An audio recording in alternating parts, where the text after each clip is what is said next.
Now Magnus is in green, and he wants to win that green by taking down Hikaru Nakamura in this final. That's hilarious. It reminds me of those, those psychology studies where they show that you're actually not attentive to change at all. I'm impressed you noticed that, but I was like, green? Magnus Carlsen? We definitely didn't see that before. Am I crazy? We have seen Berlins before in the chess career of Hikaru Nakamura, haven't we? We certainly have. We see A4 played by Magnus, and Hikaru looks to the side. He's like, what is Magnus aiming for? What is my preparation? And let's not confuse the matter. Both of these players prepare. And maybe they don't prepare it right before the match for this specific game, but they are so well prepared throughout their careers that when Magnus plays some sideline, Hikaru says, yeah, I've seen this one before.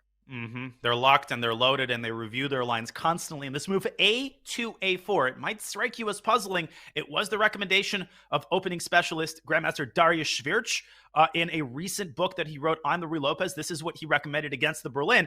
And the idea is to keep this bishop on B5 for the time being. Now, eventually, it often slides back to F1 anyway, and then the pawn advances to A5, just kind of clamping down on the queen side. But look at this. Look at this from Magnus. He goes D4, sacrificing the pawn. And Hikaru says, no, I want the Berlin. I want the structure.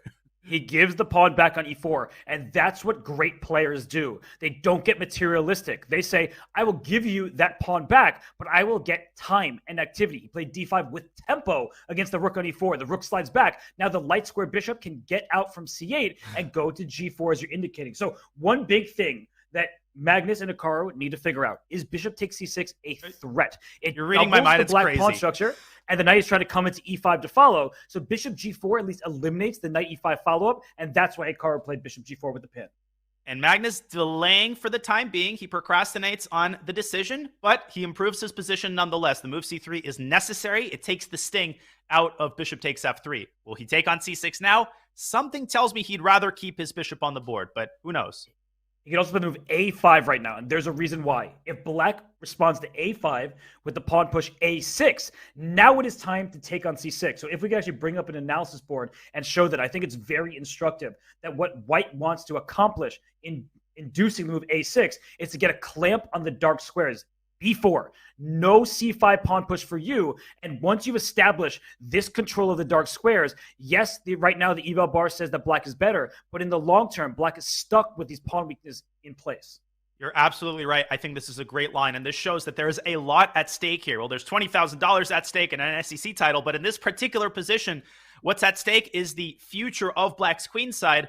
This is an idea Hikaru has to take seriously, and after A5, he might decide to drop the knight back to E7. Maybe this is part of the reason he put his bishop on D6.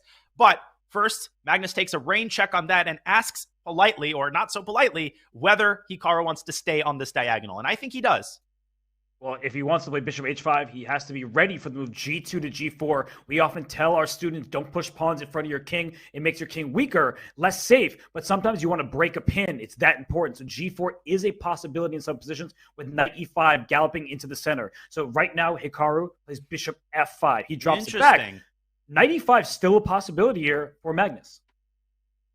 It is indeed, as is bishop b5 to d3 if you really want to bail out. But if you want to fight for the advantage here, I think you need to introduce some form of imbalance. Robert, I don't think you're beating Hikaru with a pawn structure as it currently stands. Bishop takes c6 and knight e5 looks pretty tempting, and it's funny that Hikaru is actually provoking this. I think he's doing that consciously. I think he senses that Magnus isn't quite as comfortable as he normally is taking these kinds of positional risks, and he's inviting it and taking the Hess approach. Is there knight a5 and c6, though? Wow, that's a big tactical shot. And if it's available, that would be huge for Hikaru. And he's going to look at it. I mean, he's looking quizzically at the board. He plays a6. He missed that's it. A big opportunity for Magnus. Hikaru doesn't see that little tactical shot here. And now, Danya, bishop c6 and pawn b4, it looks like you get the clamp that's desired on the queen side. That was a fantastic call, and you get an even better version of it because the knight is now free to jump into e5 when necessary, supplementing the potential move queen a4. And that pawn on c6 is going to be under fire from all angles. Right. And so Magnus hasn't moved yet. He might play your bishop d3, just try to gain space on the queen side first, then trade bishops. But I like bishop takes c6 with knight e5 or b4 first. The point is that you are just getting the activity that you desire. There is no pin on that knight any longer. And correct me if I'm wrong, it doesn't seem like bishop takes c6 is that much of a risk. Yes, you're giving up the bishop pair. Yes, in the future, you might have to consider some sacks on h3 and you have to watch for the safety of your king. But it's not like bishop takes c6 burns any bridges, and Magnus doesn't want to burn any bridges at all. Is he playing a little bit too conservatively? Not to criticize the world champion, of course, but I think you kind of get what I'm saying here, Robert.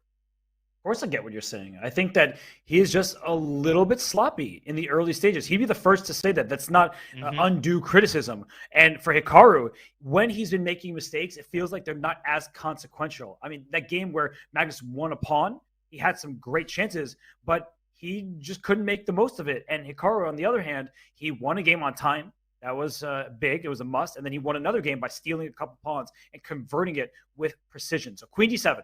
Is bishop takes h3 a threat? Magnus didn't want to find out, so he takes his knight h4, and he's going to play queen g4 and try to get that knight into f5. And this is the kind of chess that we are accustomed to see from Magnus Carlsen, tightening the screws, playing on both sides of the board. And he moves the queen up, not to g4, but one square behind on f3. You're not threatening queen takes d5. Don't blunder bishop h2. But what you are threatening is knight h4 to f5. And that is why Hikaru engineers pressure on the e-file to distract white's attention away from the f5 square and force white to address the subtle threat, Robert, of rook takes e1 checkmate. Well, a5 is a weakness. That's a big point here. Bishop d2, rook takes e1. You'd love to take back with your rook on e1, get the open file, but a5 falls. You cannot afford to lose that pawn because not only is it a pawn, but the knight will sink its teeth into those light squares on the queen side. So big choice for Magnus. He played bishop e3, blocking the rook's access in the e-file, but you're also blocking your own rook on e1, and that just doesn't feel very pleasant. The black rook can slide up to e4, and suddenly it's Hikaru who has all the fun in the position. Well, you like to observe when offense changes into defense, and I think we're seeing, and vice versa, we're seeing that here. Magnus drove that pawn up to a5. It was unequivocally a strength. You were grabbing space on the queen side. All of a sudden, it's turned into perhaps white's biggest weakness, and I think we are going to see Hikaru taking on e1. And is Magnus going to recapture with the bishop here? No, he's going to sack the pawn. Wow. And I think he's going to make a serious play for quick kingside attack based on knight h4 to f5. And Hikaru is like, ooh, I didn't necessarily take this as seriously as I could have, because he thought knight takes a5 was a pawn, but knight f5 and queen g4 is the big threat there. Some people may think you're just trying to take this bishop on d6. No. You're threatening checkmate on g7 and a discovery. When pieces are on the same line as each other, in this case, a queen on g4 and a queen on d7, you have to think what happens when the piece in between gets out the way. So g6 play to stop knight f5. Magnus can play pawn to b4 here, Danya. That's available. And he just says, I've gained all the space on the queen side, and now I don't have to worry about losing that pawn. And another wise decision by Hikaru that's easy to gloss over. He says, I'm avoiding knight takes a5 with a 10-foot pull. But not only that, he didn't take 90 seconds to make that decision. He keeps his edge on the clock. You're surprised by the move g3.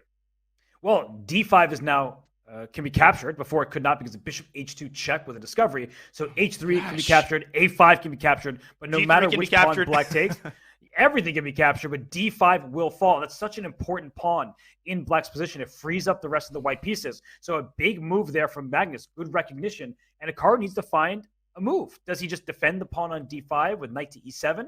But that allows the bishop from d2 to go into h6, the queen to go to f6, and watch out for checkmate. And that's because the move g6, it wasn't all peaches and cream. Yes, you stop knight f5. You stop one thing, you close some doors, you open others. And after bishop h6 and queen f6, the door to the 2-point lead is going to be closed for Hikaru. So he's got to do something about this, and he's got to defend d5 at the same time. He's got a lot on his to-do list here, Robert. Maybe bishop back to e7 should be considered, but that is a little bit passive, and I think Hikaru's hesitating to basically hand the initiative over to Carlsen. There's also this knight maneuver to f4. So just because you defend the pawn once doesn't mean you're going to keep it alive forever. And one thing about b4, which has finally been played, is if the queens are off the board, black will play b6. And if we get a swap on b6, black gets an outside pass pawn. So keep that in mind, that a queen trade could be very, very bad for white with rooks and pieces on the board. So right now, Magnus has no interest in trading queens. How Hikaru does that is a great question. And your idea, knight h4 to g2 to f4, that goes right after the d5 pawn, centralize the knight, and then I can use the h pawn as a battering ram. Hikaru's shaking his head. He knows that these are exactly the kinds of positions that we are accustomed to see Magnus winning well over 50% of the time. We're also accustomed to see Hikaru defending them well over 50% of the time. Who's going to prevail as Magnus continues to tighten the screws, but Hikaru defends with c6, and that's a big move because finally the pressure has been taken off the pawn, and Hikaru can focus on protecting his king side. There's the move queen f6 here threatens rook takes e7, but I think black doesn't have rook here because queen e5. You just get a pin everywhere. But Magnus making Magnus moves. King g2, small and Hikaru, incremental progress, but Hikaru's jumping in. He's making Hikaru moves, and he's also forcing Magnus to make a move. Who's down to 17 seconds, reshuffling, rerouting. But here comes Hikaru's knight, sinking its teeth into e4. I think Hikaru's getting the upper hand here. Well, now he allowed knight e5 with tempo, so he didn't bring the knight to e4. And wow, he trades rooks. Now he's going to go knight e4. No, he's just going to trade everything. Queen e4 here forces the queen trade. That's bad news for Magnus, who's in time trouble. If he takes the queen, knight takes back, and the c3 pawn is loose. Oh my goodness. Queen. Oh gosh, I thought he's hung a piece, but the knight is under attack. Knight e8 almost wins the game. White has to cling to the bishop. Hikaru down to 8 seconds. He's played it. Where's the queen going? Back to f4? Wow, goes back to f4. Bishop h6, trade, and then bring the knight in. He wants a repetition. I don't think he minds a repetition. He's up 2 points in the match. No need to do anything crazy. But we know Hikaru. He's thinking about it. Yeah, 3 seconds. I think he just repeats.